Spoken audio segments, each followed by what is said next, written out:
Bom dia, boa tarde, boa noite, eu sou a Alexia Costa, diretora de Ensino e Capacitação do IBS, e hoje a gente vai trazer um artigo da The Lancet, que é uma importante revista científica na área de saúde, onde os estudiosos avaliaram o quanto uma sistemática de feedback estruturado aos médicos com grande volume de prescrições de antibióticos, o quanto essa sistemática conseguiria diminuir a prescrição desses antibióticos, promovendo justamente o uso racional de antimicrobianos.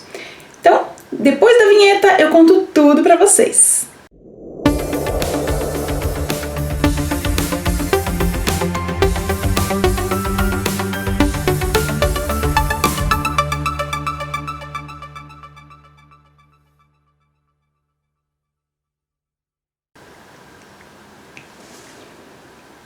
Então a gente sabe que um dos pilares de um sistema de aprendizagem em saúde é o feedback sobre as atividades realizadas pelo profissional, incluindo como que esse profissional pode se comparar, seja com seus pares ou com outros serviços.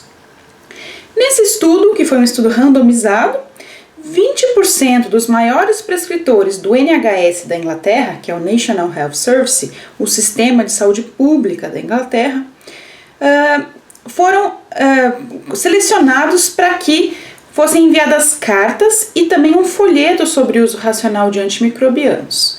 Então, esses 1.581 clínicos gerais receberam, metade deles recebeu o folheto mais a carta e a outra metade, que era o grupo controle, não recebeu a carta.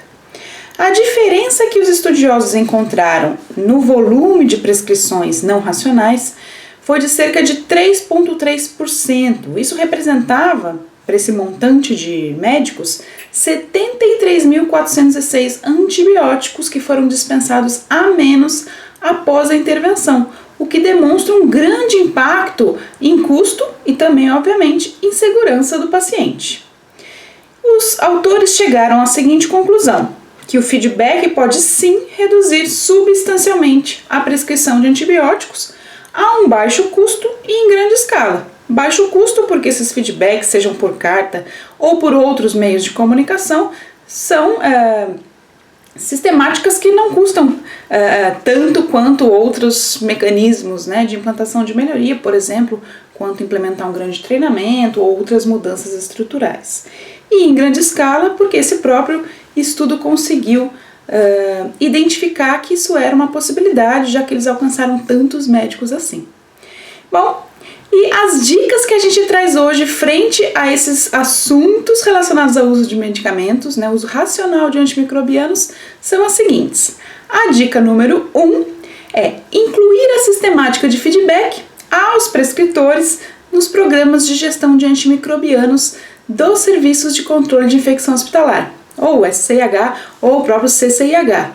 Né? É importante a gente entender o quanto essa sistemática de feedback é um meio interessantíssimo e barato de se implementar melhorias. Né? Muitas vezes a gente pega a questão da vaidade do profissional de saúde, que é acometida quando ele se compara frente a outros membros, outros profissionais da mesma especialidade, ou enfim, outros serviços também.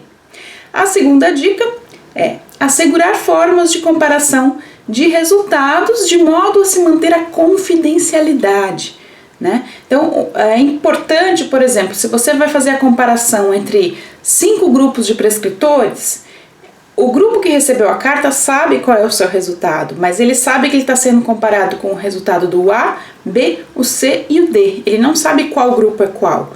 Isso é uma forma interessante dele conseguir se comparar, mas ele não sabe identificar qual grupo é qual grupo. Tá? Então é uma ideia simples que a gente consegue manter a confidencialidade necessária e não expor o profissional. A terceira dica é estender o monitoramento do feedback de uso de antimicrobianos também para a rede ambulatorial, né? Para os ambulatórios onde os clínicos e mesmo cirurgiões estão atendendo. Isso é importante e mais fácil até para os hospitais que têm uma rede própria, né, de ambulatórios, e mesmo aqueles que não têm a rede própria, como hospitais públicos, eles conseguem muitas vezes fazer uma sistemática de comunicação que seja efetiva e que se consiga garantir que aquele paciente que está lá no ambulatório, que vai vir para o hospital, tem o uso racional aí assegurado frente a diretrizes que podem ser estabelecidas. Espero que vocês tenham gostado. Esse é um oferecimento do IBS e do IBS Knowledge in Healthcare. Não esqueça de curtir, caso você tenha gostado, compartilhar ou marcar aquele seu amigo. E se você ainda não se inscreveu no nosso canal de YouTube ou no podcast, não esqueça, deixe aí o seu comentário e inscreva-se. Um abraço e até o próximo episódio.